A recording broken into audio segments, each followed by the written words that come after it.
बिहार विधानसभा भवन शताब्दी समापन समारोह के अवसर पर भारत के प्रधानमंत्री नरेंद्र मोदी भाग लेला और कहला कि बिहार लोकतंत्र के माँ अछि, बिहार मदर ऑफ डेमोक्रेसी अछि।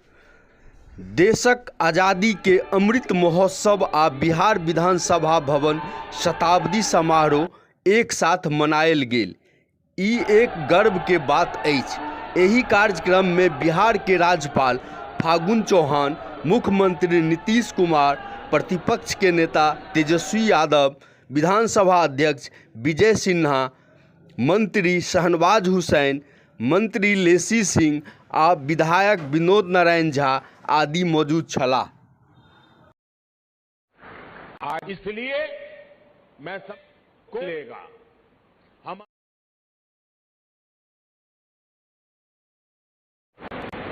नमस्कार।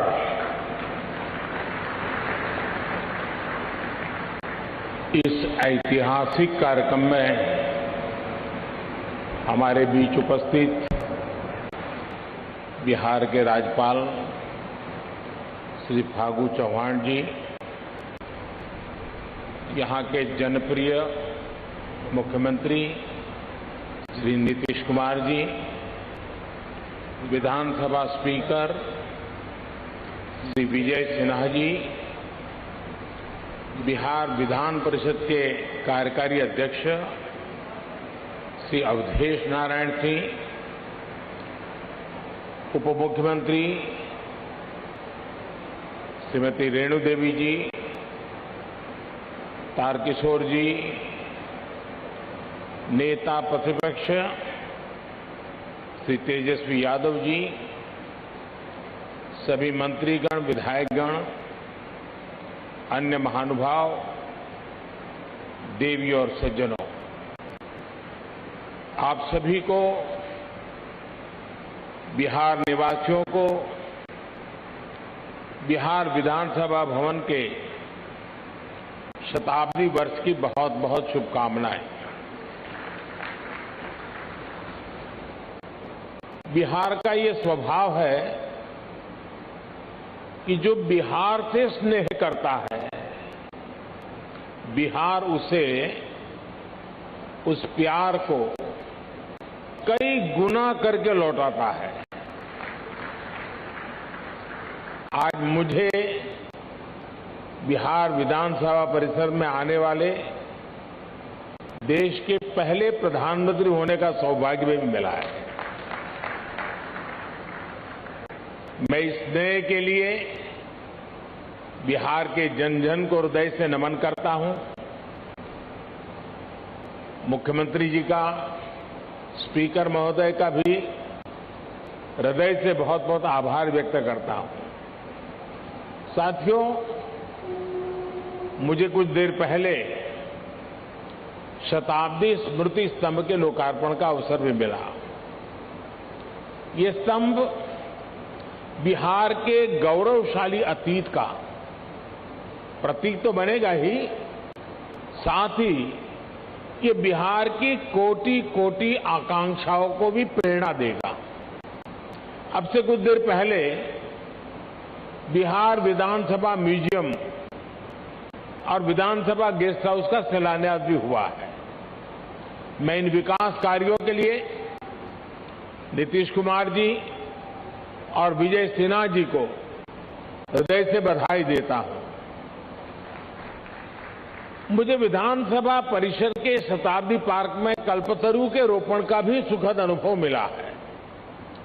कल्पतरु के विषय में मान्यता है कि हमारी आशाओं, आकांक्षाओं को पूरा करने वाला ये वृक्ष है। लोकतंत्र में यही भूमिका संसदीय संस्थाओं की होती है। मैं आशा करता हूं कि बिहार विधानसभा अपनी इस भूमिका को इसी निरंतरता के साथ निभाती रहेगी, बिहार और देश के विकास में अपना अमूल्य योगदान देती रहेगी। साथियों, बिहार विधानसभा का अपना एक इतिहास रहा है और यहां विधानसभा भवन में एक से एक बड़े और साहसिक निर्णय लिए गए हैं।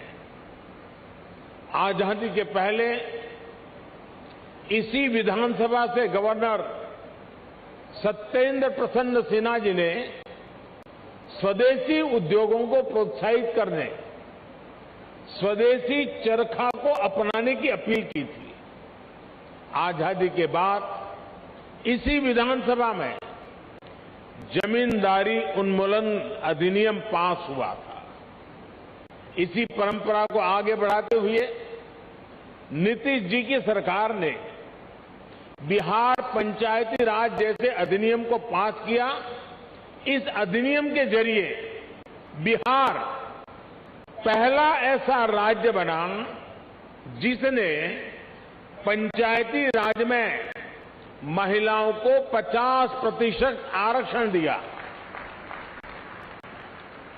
लोकतंत्र से लेकर समाज जीवन तक समान भागीदारी और समान अधिकार के लिए कैसे काम किया जा सकता है, ये विधानसभा इसका उदाहरण है।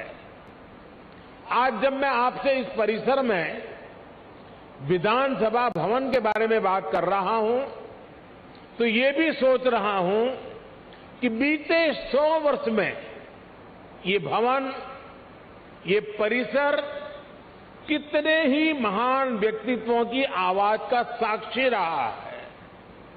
मैं नाम अगर लेने जाऊंगा तो शायद समय कम पड़ जाएगा, लेकिन इस इमारत ने इतिहास के रचयिताओं को भी देखा है और खुद भी इतिहास का निर्माण किया है। कहते हैं वाणी की ऊर्जा कभी भी समाप्त नहीं होती। इस ऐतिहासिक भवन में कही गई बातें, बिहार के उत्थान से जुड़े संकल्प एक ऊर्जा बनकर आज भी उपस्थिति है। आज भी वो वाणी, वो शब्द गूंज रहे हैं।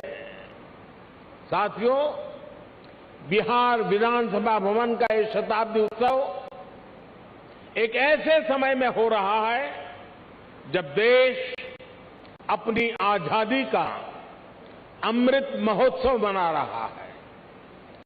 विधानसभा भवन के 100 साल और देश की आजादी के 75 साल, ये केवल समय का संयोग नहीं है। इस संयोग का साझा अतीत भी है और सार्थक संदेश भी है। एक और, बिहार में चंपारण सत्याग्रह जैसे आंदोलन हुए तो वहीं इस धरती ने भारत को लोकतंत्र के संस्कार और आदर्श पर चलने का रास्ता भी दिखाया। दशकों से हम ये बताने की कोशिश होती रही है कि भारत को लोकतंत्र विदेशी हुकूमत और विदेशी सोच के कारण मिला है। और हमारे लोग भी कभी कभी ये बातें बोलते हैं, लेकिन कोई भी व्यक्ति जब ये कहता है तो वो बिहार के इतिहास और बिहार की विरासत पर पर्दा डालने की कोशिश करता है। जब दुनिया के बड़े भूभाग सभ्यता और संस्कृति की ओर अपना पहला कदम बढ़ा रहे थे, तब वैशाली में परिष्कृत लोकतंत्र का संचालन हो रहा था। जब दुनिया के अन्य क्षेत्रों में जनतांत्रिक अधिकारों की समझ विकसित होनी शुरू हुई थी, तब लिच्छवी और वज्जी संघ जैसे गणराज्य अपने शिखर पर थे।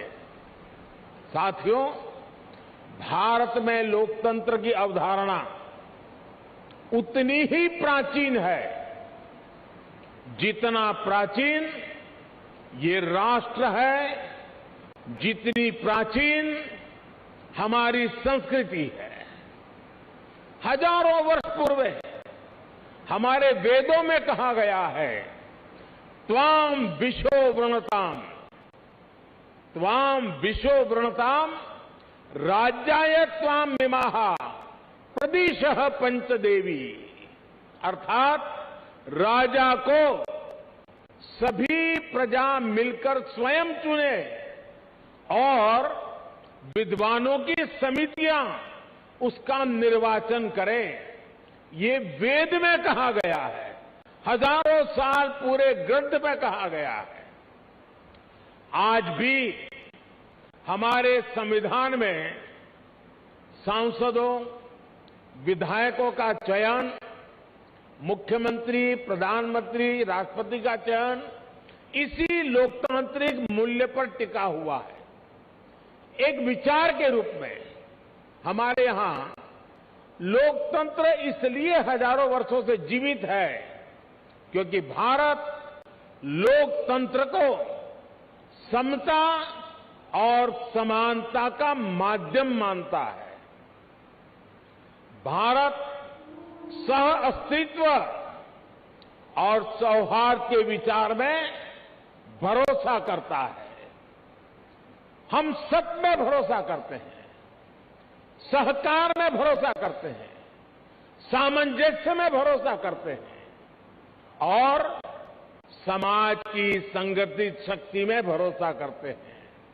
इसलिए हमारे वेदों ने हमें यह भी मंत्र दिया है, संगच्छध्वम संवदध्वम संवो मनासी जानताम।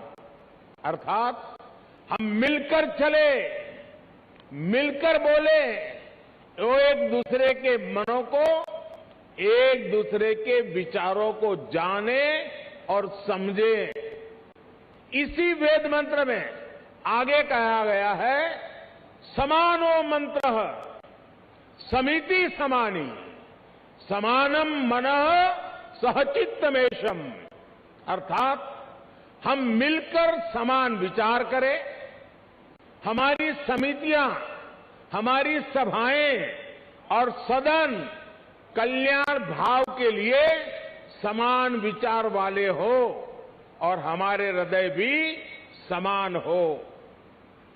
हृदय से लोकतंत्र को स्वीकार करने की ऐसी विराट भावना एक राष्ट्र के रूप में भारत ही प्रस्तुत कर सका है।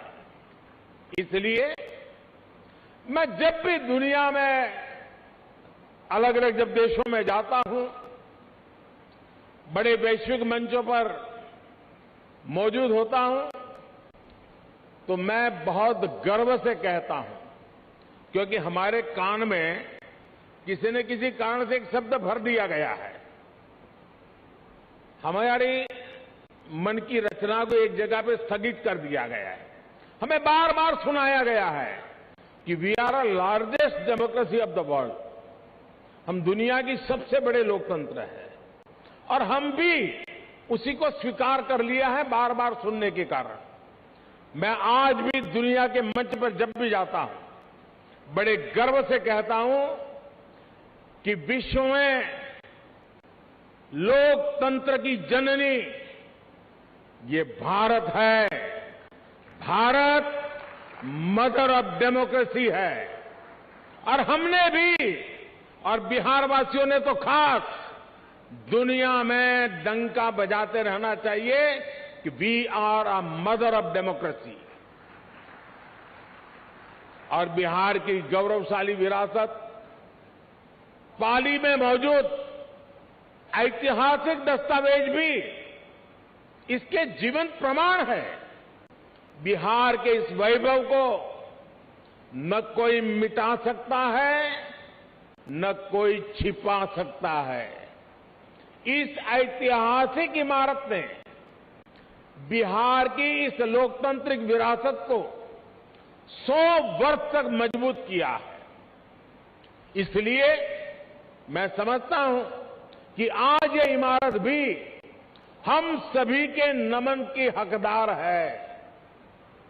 साथियों, इस भवन के इतिहास से बिहार की वो चेतना जुड़ी है जिसने गुलामी के कालखंड में भी अपने जनतांत्रिक मूल्यों को समाप्त नहीं होने दिया। इसके निर्माण के साथ और उसके बाद जो घटनाक्रम जुड़ा हुआ है वो हमें बार बार याद करना चाहिए। किस तरह श्री कृष्ण सिंह जी ने, श्री बाबू ने अंग्रेजों के सामने शर्त रखी थी कि वो सरकार तभी बनाएंगे जब ब्रिटिश हुकूमत निर्वाचित सरकार के कामकाज में दखल नहीं देगा।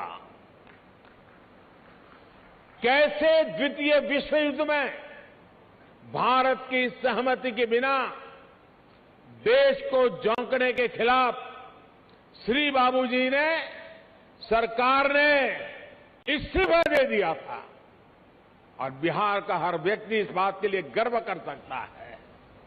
इस घटनाक्रम ने सदैव इस संदेश का संचार किया कि बिहार लोकतंत्र के खिलाफ कभी कुछ स्वीकार नहीं कर सकता। और भाई और बहनों, हम सभी ने देखा है कि कैसे आजादी के बाद भी बिहार अपनी लोकतांत्रिक निष्ठा को लेकर उतना ही अडिग, उतना ही प्रतिबद्ध रहा।